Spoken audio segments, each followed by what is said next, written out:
Okay, this video is called The Cure for Atheism. So what is this about? I've noticed that anytime I ever say anything pro-religious, not anytime, but several times, I get sort of hassled by atheists, and it's kind of strange. There's a difference between somebody who is trying to understand what do they believe. That's a normal thing that everybody goes through. I'm not talking about that. That's a normal thing, and lots of very nice people have all kinds of questions. That's normal, okay? But there's another group of sort of like these aggressive atheist people on the internet that feel if you don't agree with them, they sort of call you stupid or something. And I'm like, and yeah, I love the way they tell me I don't know anything about evolution. I majored in evolution at Stanford University. I was an A student, won tons of academic awards. Okay, I studied a lot of biology and medicine, first in my class in med school. Okay, I just say all that because the first thing that happens, they say you're stupid. If you don't believe everything that they believe about evolution, you're stupid. And most of them haven't even studied biology or evolution. It's their religion. And basically, they want you to believe their religion. Think of atheism having Darwinism as a creation story. Okay, so by the way, Darwinism has nothing to do with the origin of life. They're two totally different things. Even Francis Crick, co-discoverer of the structure of DNA, had said, it seems as if a miracle that life on Earth occurred, as if it was seeded from another planet. That's the panspermia theory. Okay, nobody really knows what happened, and the thing that makes the most sense is God. I can tell you that after studying it in great detail for years. Okay, now here's some books that if anybody wants to start to address these questions, the best starter book would be Is Atheism Dead by Eric Metaxas. It was written in 2021. He's a very good writer. And you don't have to buy any of these books. Just go on the internet and you'll find videos on almost every single one of these books. So you can just real quick get to the information if you want. This guy, Michael Guillon, is a PhD. He was a physicist at Harvard. And what is sometimes good about this book, if somebody wants mathematical arguments, he goes through all the quantum mechanics, anything you could want from a logical mathematical point of view. He'll go through it. So his book's a little different than the others because some people think, oh, logic is so strong. And he goes through Gödel's theorems, like from 1931 on, that basically even just the mathematical system for arithmetic is based on faith. You have to accept a whole bunch of assumptions before you can even begin to do arithmetic, yet alone more sophisticated mathematics. And science will sort of tell you what something is. It's good for deciding this is what this is. It is made out of copper and aluminum and whatever. It's not good at saying, why, answering metaphysical questions. Why are we here on earth? What is the meaning of our life? What is the purpose of our life? What should be our relationship to God? There's never going to be logical proofs for metaphysics, okay? But those are some of the most important questions we can ask ourselves. What do I want to do with my life, my time on earth? What's most important? What should I value?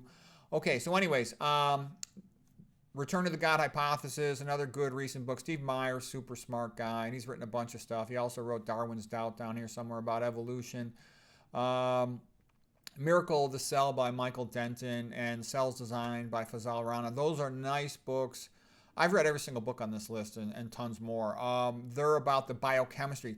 Biochemistry is so incredibly complicated. Like I said, I was very enthusiastic to learn it when I was younger because it's like the language of God, which you use to create the book of life. It's so incredibly complicated and ingenious. It's just brilliant. It's just orders and orders and orders and orders of magnitude beyond anything humans can do. When you read like the biochemistry of pharmacology compared to the biochemistry of cell, it's a joke, okay? It is so simple-minded, it's not even funny. It's like throwing rocks at a Michelangelo. It's like even beyond that, the difference, okay? So here's a good quote I want you to hear from Alexander Solzhenitsyn. He was the Russian guy. He was the author of this book down here, Gulag Archipelago. And what he basically said was, if he was asked to summarize the main cause of Russia's destruction that killed over 65 million Russian citizens by its own rulers, he said, I would say it was because men have forgotten God. That is why all this happened. Alexander Solzhenitsyn. Atheism, he said, is what makes everything possible in communism and the destruction of the Russian people. Because basically you totally are dehumanized.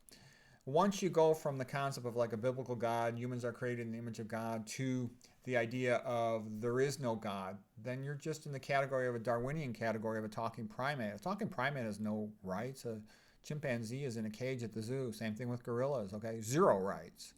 And that opens the door for communism, for Gulag Archipelago.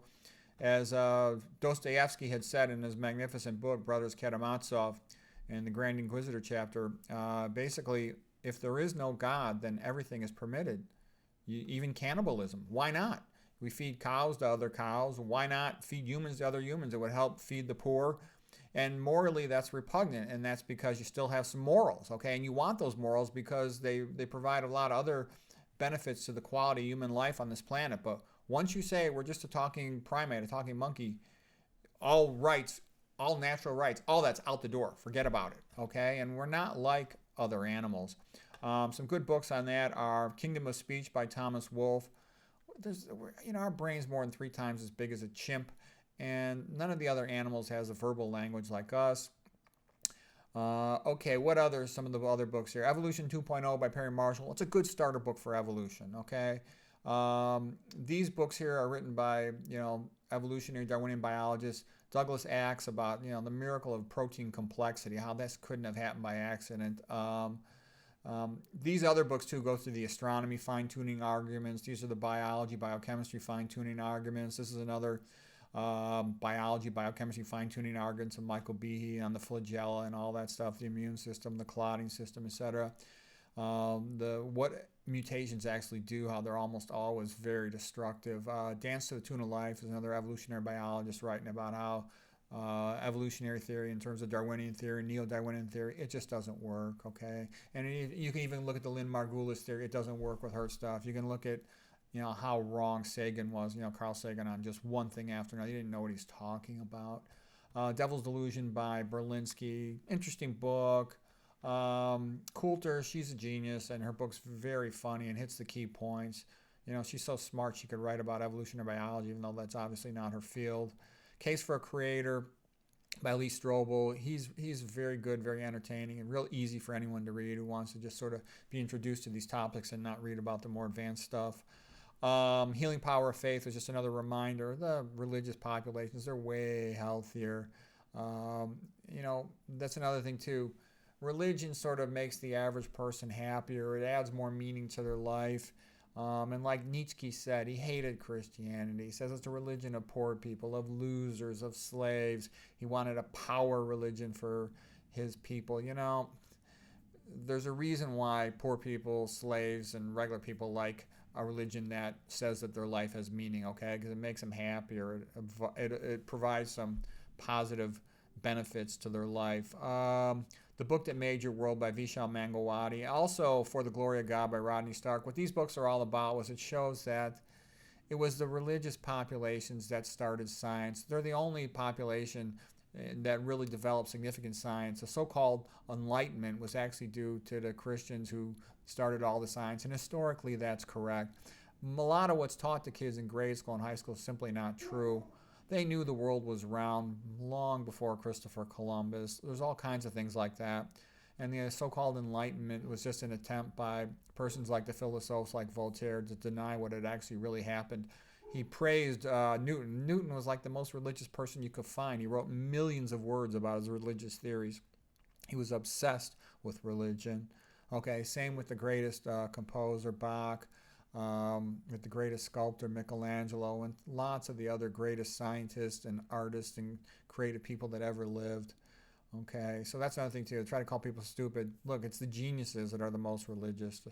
Not always, but most of the time. Okay, other books here. Well, that's pretty much all the books. So anyways, if anybody's interested, here's what you can read. If anybody tries to call you stupid for believing in God, you can give them this. And also realize, once atheism is mainstream, if it ever becomes mainstream, and it looks like it's making progress, your rights are out the window. And what happened to Russia, 100 years ago could happen here too. So hopefully it won't.